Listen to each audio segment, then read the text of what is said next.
What is going on, everybody, and welcome back to Bourbon of the Week. My name's Chris. I'm going to be your host for today, and we have it here, folks. Barrell Bourbon Batch number 36. I gotta tell you, first of all, the new bottle design is amazing. I love the large batch numbers, right? Let me grab a couple of the old bottles. We're going to be comparing them anyway, so let's get them out. So we have batch 34 and batch 35. We're going to put all three of these up against each other during our Bourbon Bottle of the Week to see which one we like the best. But this says batch 34, very small, tells you the bottle number as well as the age statement on this. Same thing with batch 35. Again, that batch 36 being so big on this is nice. When you walk into the store, you can see it right away. You don't have to be like, what batch is that? If it's behind the counter, you can tell exactly what it is. If it's the next batch that you're looking for. It also tells us the age on this. We have a 9-year-old Kentucky, a 7.5, an 8, and a 10-year-old Indiana, as well as an 8 and a 15-year-old Tennessee. So technically, a 7.5-year-old is the youngest in this, which means this is a 7.5-year-old age statement compared to the 6-year-old age statements on the two of these. But there's only one way to find out which one we like best. Let's try this one. Let's put it through the gauntlet: price, taste, drinkability, and then during our Bourbon Bomb of the Week, we'll try all three. So first things first, let's pour this bad boy up. Again, we already talked about, by the way, this got shipped to me by Barrell themselves. They sent me this bottle, full disclosure, and it did break during shipping, but I mean, only a little bit fell out. So we're going to hope this didn't get poisoned on its way here, and we're going to pour this up. And I got to tell you, 7.5-year-old age statement on this. We know we're dealing with MGP. Tennessee is probably Dickel, and then we've got Kentucky in here. I honestly still don't know who they source from Kentucky. They also tell us the mash bill on the back, 79% corn, 16% rye, and then 5% malted barley. We'll have to compare that to everything from the other two batches, but we'll do that in a little bit. Time for the traditional sip. Cheers, y'all.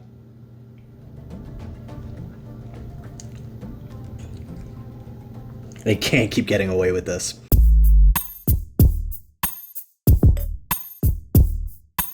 So not only does Barrell obviously put out great batches, they also have these sheets, and I talk about these sheets all the time. It tells us everything we need to know about this particular bottle. It tells us everything about a multi-mash bill blend that was created combining full-body barrels with black cherry notes, oak-forward barrels with a nutty flavor profile. It tells us appearance, it tells us finish, it tells us nose. It says with a splash of spring water, it tells us palate, the blend components, which we've already talked about, and the derived mash bill as well. Again, these one-sheeters are just clutch. Transparency is everything when it comes to whiskey. Let's get into this and let's talk about drinkability. We didn't even talk about proof on this. This comes in at 114.44 proof.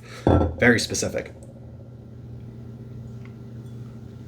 I gotta tell you, for almost 115 proof, this drinks below its proof. There's a couple of batches, if I remember correctly, I think 33 drank a little bit hot for me, although I loved the flavor profile. Top tier flavor profile. We'll talk about flavor and taste on this next. But as for proof, this drink's under its proof for me, and they kind of go hand in hand, right? I don't want to get too much into taste on this right now, but this is very fruit forward. This is very sweet forward, which I absolutely love. It's kind of my go-to in the bourbon world, and I think that helps this out a lot. There's not a lot of spice while there. Let's get into that in a little bit, but I will say for 115 proof, this drink's very easy.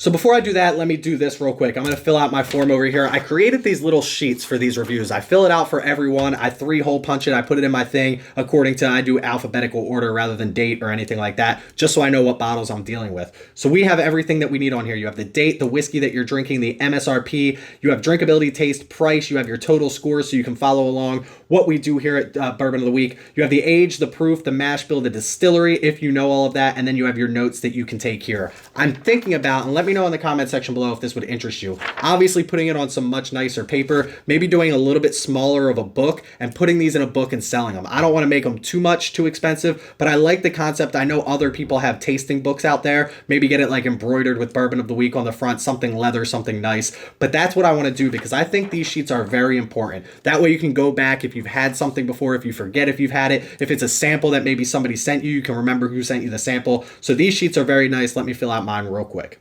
And then again, in my notes, I can put the exact ages of the exact distilleries that it's coming from, well, at least the states. But we can go over drinkability right now. Again, this is just a fantastic pour. So we're going to go an 8.21 on this real quick.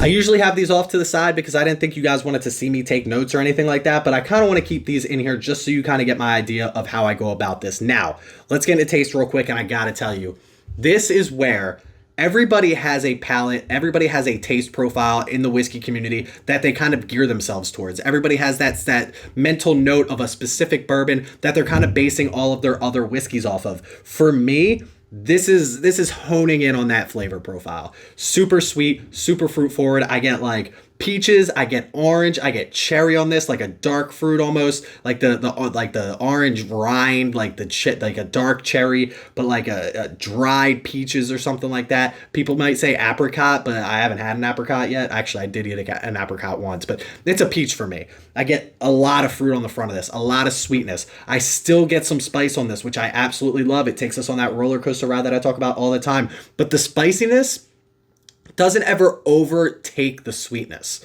which is what I truly love personally. I love to have the spiciness in there. I love when the sweetness takes off, and rather than that big drop into that spiciness, I just kind of, we're on like we're on like a kid's ride into the spiciness, which I love. It's just enough to get you over that hump of sweetness to give you something a little bit different, and then you kind of coast right into some oak on this, right? That 15 year is going to bring out that enhanced oak flavor, but again, I feel like the char, the oakiness that I'll get on this is still more of a sweet oak rather than like any tannins. There's nothing that dries out the tongue on this. So this super sweet. If you don't love super sweet whiskey, I can understand that this isn't for you. I don't want you to think that this is overwhelmingly sweet. This doesn't taste like an old fashioned or anything like that. Although simple syrup is kind of another good tasting note on this that I actually like.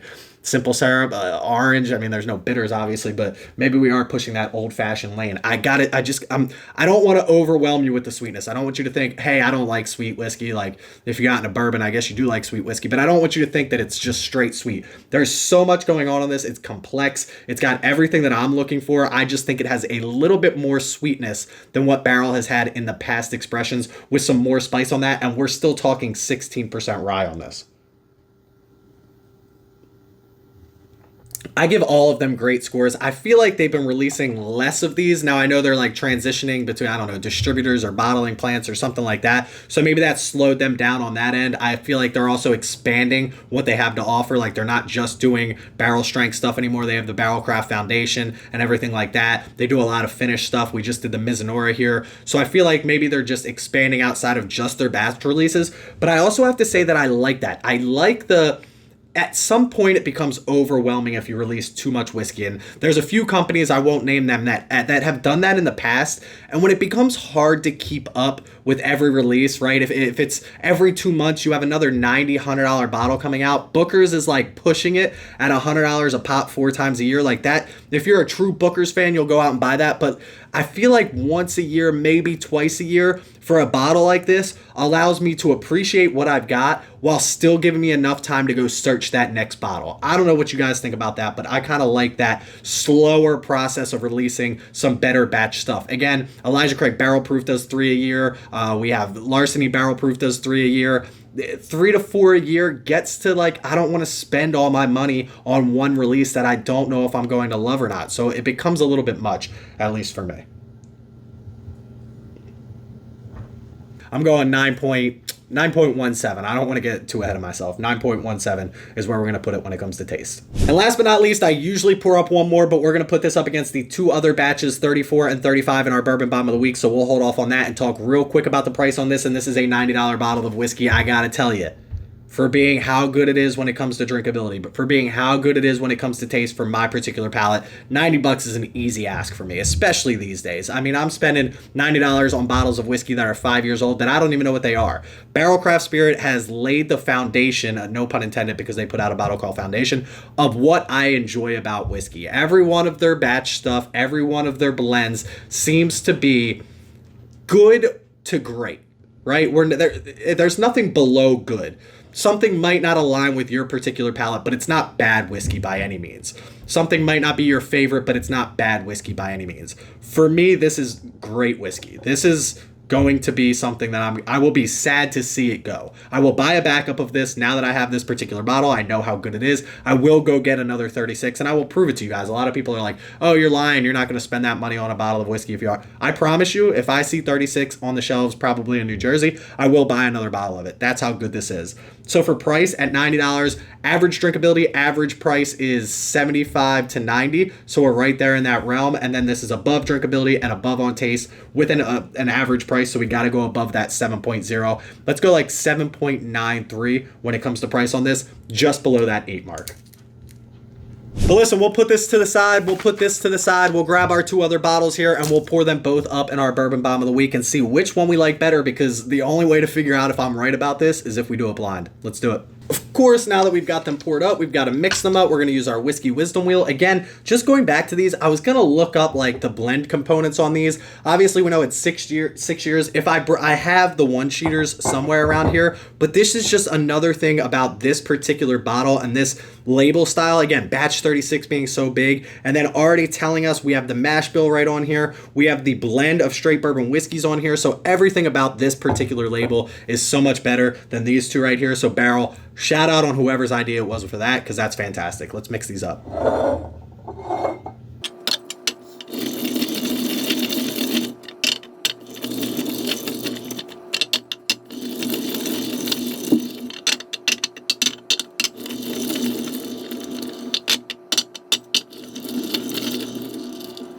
Should be plenty. I already didn't know the second I put them on.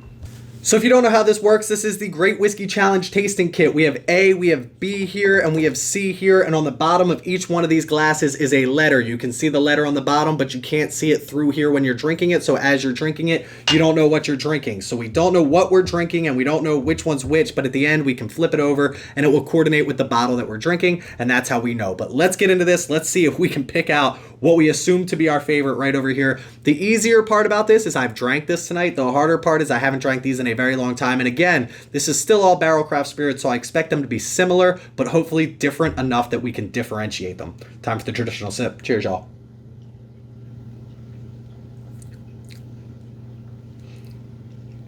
Hotter and spicier. Not a bad whiskey. Don't get me wrong. Immediately hotter and spicier. We didn't even look at the proofs. What do we got? 117.5 and 114.62. So A and C are very close in proof. This is a couple proof points higher. If that's another 114, I can tell you right now we went way too low on drinkability, because this is drinks like 100 proof compared to if this was 114 and this is 114. If you know what I'm saying on that one. This has got to be the 117 proof. Compared to what I was just drinking, if this isn't 3 proof points higher, I'm going to be blown away.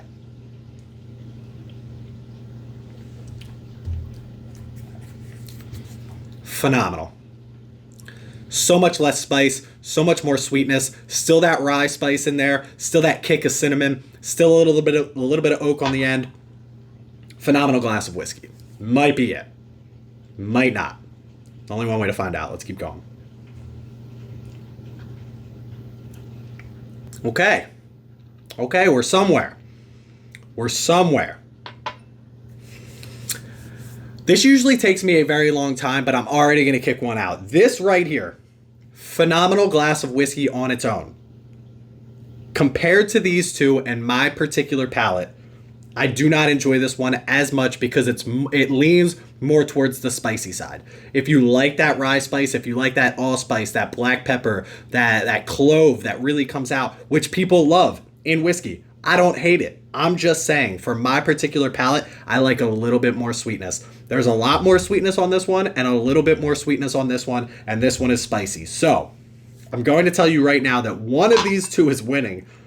Phenomenal glass of whiskey. Would pick it up. If you serve this to me, I'm not going to be upset about it at all. That's the hard part about these things, is you have to find the nuance in them, and you got to tell somebody you don't like a whiskey that you truly like, but you're comparing them to other whiskeys that you truly love. So there's definitely levels to this, right? Meek told us there's levels to this. We've got to figure out which one we like the best. This one specifically, off the rip, I'm going to go back through a couple of times. Off the rip, this one is definitely my least favorite because of the spiciness behind it and me leaning more towards a sweet whiskey.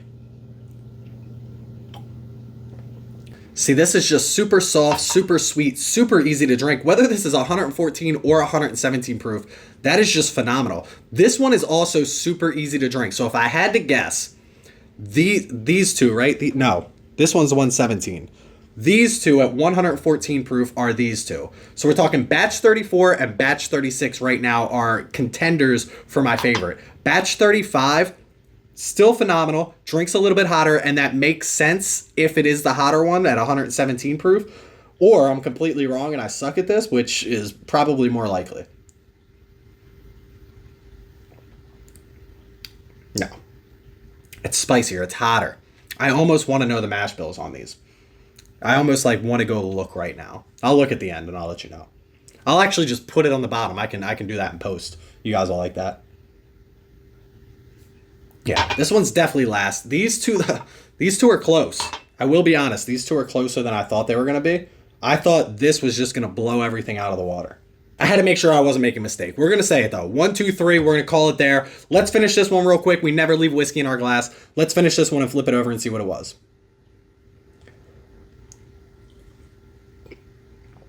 Drum roll, please. B. Was I right? Hot? Yup. 117.5 proof. That's gotta be. It's got to be, 16% rye is already pretty high. There's a very good spice on this. There's a very good rye influence on this. Batch 35, still a phenomenal pour. If you have an opportunity to pick this up, definitely pick this up, especially if you like that spicy, if you like a little bit more proof behind it. It's got everything that you're looking for on that. But these two right here were tough, but this one definitely edged it out just because of that rye influence on this particular glass. So let's flip over our number one glass and see what it is. I really hope I'm not wrong on this. C. That is glass C, folks, which is what we were drinking tonight. That batch 36, for me, is something special, which means, obviously, that's going to be A. We were pretty much spot on with this. We called the proofs. We called the spiciness. We called this being our favorite. I mean, this was a phenomenal blind. All three of these, great glasses of whiskey. If you have an opportunity to pick up anything from Barrell from 33 on, which is what I've had an opportunity to try, you're not going to be disappointed at all. But listen, that's our bourbon bomb of the week. Let's send it back over and see what our score was on this particular bottle right here. It's going to be up there at the top of the list. We did have a William LaRue Weller. We do have a GTS coming up, George T. Stagg, that we're going to review as well. So this to be up there with the likes of those is just a wild story. But at $90, this is an easy pickup all day. Listen, y'all, we did the math, and this came in at an 8.44, and this is right behind William LaRue Weller on my list. And that was my first time trying WLW, and I gotta tell you, to be that close to a William LaRue Weller, if we could take availability into consideration, it's just hard to do. It's hard to put a number on availability. This bottle, obviously, like, you're going to be able to find this bottle. At least I hope so. Barrell does such a good job at their blending. That's what they're known for. That's what they've, like, started as. Obviously, they're moving into some other stuff with finishes and the Barrell Foundation. It's just, if you have an opportunity to try Barrell Batch 36 and you kind of align with my palate in any way, I don't think you're going to be disappointed, especially at $90. They haven't raised the prices on this, and I don't remember the last time I paid less than $90 for a bottle. I will be picking up a second bottle of this, no questions asked, but an 8.44 is a phenomenal spot for this bottle. But hey, that's where we're going to leave you for today. If you like this content at all, please click that like and subscribe button. We're pushing 10,000, and I hope to be there sooner rather than later. Check us out on Instagram at Bourbon of the Week. Go click that follow button over there. Check out our Patreon page and our Discord. Both those links in the description below. We have awesome perks for Patreon members only and Discord members only as well. So make sure you check that out. Please don't drink and drive. Always drink responsibly. Stay healthy, stay happy, and stay fine in your palate, because this one right here is for me. Cheers, y'all.